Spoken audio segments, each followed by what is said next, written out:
नमस्कार। हरियाणा की फटाफट 10 बड़ी खबरों में आपका स्वागत है। आपने अगर अभी तक भी चैनल को सब्सक्राइब नहीं किया तो ज़रूर सब्सक्राइब करें और आप किस जिले से देख पा रहे हैं कमेंट सेक्शन में ज़रूर लिखिएगा। करनाल में जश हत्याकांड में पंचायत की संतुष्टि के बाद रुके लोगों पर पुलिस ने बरसाई लाठियां। नेशनल हाईवे जाम की थी तैयारी। हरियाणा के करनाल जिले के कलामपुरा गांव के 5 वर्षीय जश की हत्या की जांच सीबीआई से करवाने के लिए सेक्टर 12 में पोहारा पार्क में महापंचायत हुई। महापंचायत में शामिल लोगों पर पुलिस बल का प्रयोग किया गया। जिला सचिवालय के आसपास और पोहारा पार्क में लाठीचार्ज किया गया है। पुलिस ने इस दौरान कुछ लोगों को राउंड अप भी किया है। पंचायत द्वारा एसपी से मिलने के बाद और पंचायत की संतुष्टि के बाद वहीं पर जमा रहे। हिसार में प्रिंसिपल समेत कई पर यौन उत्पीड़न का केस हुआ है। हरियाणा के हिसार में केंद्र सरकार द्वारा संचालित एक रिहायशी विद्यालय की महिला वार्डन यौन उत्पीड़न का सनसनीखेज मामला सामने आया है। आरोप है कि उसने स्कूल के प्रिंसिपल व डीपीसी से संबंध नहीं बनाए तो उसे परेशान किया गया। प्रिंसिपल ने तो यहाँ तक कहा कि आप तलाकशुदा हो, बिना आदमी के कैसे गुजारा हो रहा है। मेरी पत्नी के दोनों छाती कैंसर की वजह से कटी हुई है, ऐसे में दोनों की जरूरतें पूरी हो जाएंगी।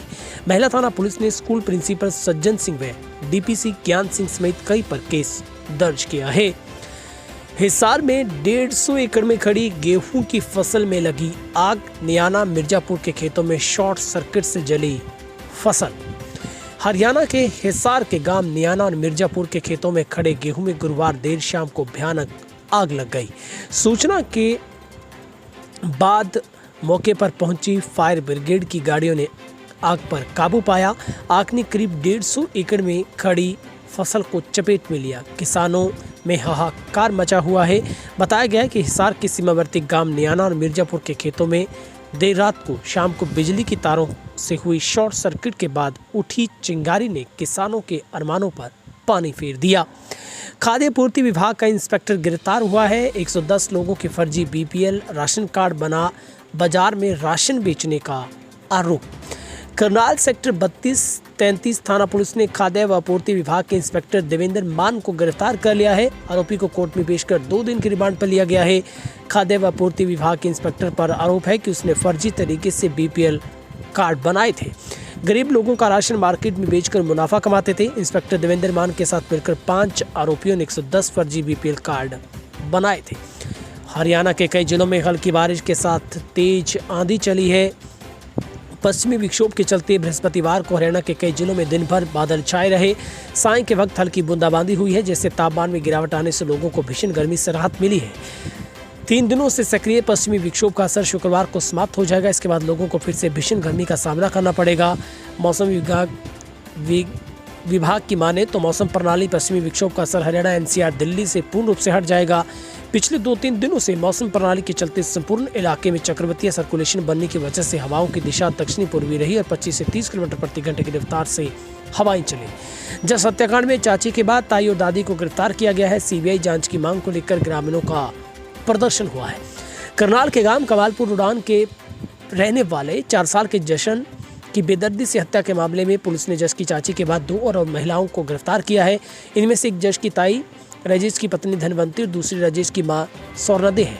दोनों केंद्रीय की कोर्ट में पेश करके 1 दिन की रिमांड पर लिया है। वहीं मामले की सीबीआई जांच को मांग को लेकर ग्रामीण सेक्टर 12 स्थित लघु शौचालय में समक्ष इकट्ठे हुए। इस दौरान ग्रामीणों ने पुलिस प्रशासन के खिलाफ न केवल जमकर नारेबाजी की बल्कि करनाल पुलिस मुर्दाबाद के नारे लगाए। हरियाणा के 1000 गाँव में डिजिटल लाइब्रेरी खोलेगा पंचायती विभाग। देवेंद्र बबली ने दी जानकारी। प्रदेश के गांव में शिक्षा और चिकित्सा के सुधारीकरण के प्रयास की दिशा में प्रदेश सरकार आगे बढ़ रही है। शिक्षा के क्षेत्र में बच्चों को प्रतियोगी परीक्षाओं की तैयारी के लिए पायलट प्रोजेक्ट के रूप में 1000 लाइब्रेरी की शुरुआत प्रथम चरण के तहत की जाएगी। विकास पंचायत मंत्री देवेंद्र सिंह बबली ने गांव डुलट में डॉक्टर भीमराव अंबेडकर भवन व डिजिटल लाइब्रेरी का उद्घाटन किया।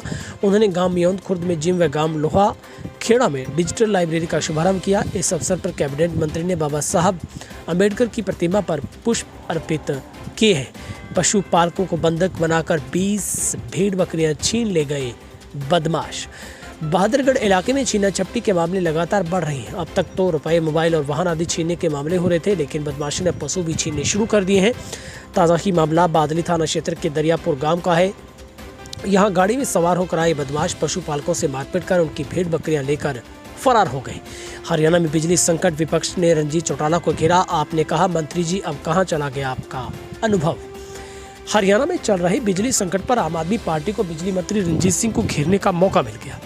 चौटाला ने पिछले दिनों बयान दिया था कि पंजाब में अनुभवहीन मोबाइल रिपेयर करने वाले लोग चुनकर विधानसभा पहुंच गए जिन्हें शासन चलाना नहीं आता। रंजीत चौटाला के बयान पर आम आदमी पार्टी के राज्यसभा सदस्य डॉक्टर सुशील गुप्ता ने कहा, पलटवार किया है कि अब राजा का बेटा राजा नहीं बनेगा, राजा वही बनेगा जो हकदार होगा। गुप्ता ने अब रंजीत चौटाला के बिजली की किल्लत के मुद्दे पर घेरते हुए कहा कि आप तो आम आदमी नहीं, आप विधानसभा में हैं, फिर बिजली की किल्लत दूर करने में आपका अनुभव कहां चला गया। टोल प्लाजा के खिलाफ 30 अप्रैल को होगी महापंचायत। पलवल के गदपुरी टोल प्लाजा के खिलाफ बृहस्पतिवार को एक सर्वदलीय महापंचायत का आयोजन किया गया। आगामी 30 अप्रैल को एक बड़ी महापंचायत का आयोजन करने और केंद्रीय सड़क परिवहन और राज्य मंत्री नितिन गडकरी से मुलाकात करने समेत कई फैसले लिए गए हैं। महापंचायत की अध्यक्षता एडवोकेट OP शर्मा ने की है, जहां पर अब आगामी फैसला 30 अप्रैल को लिया जाएगा।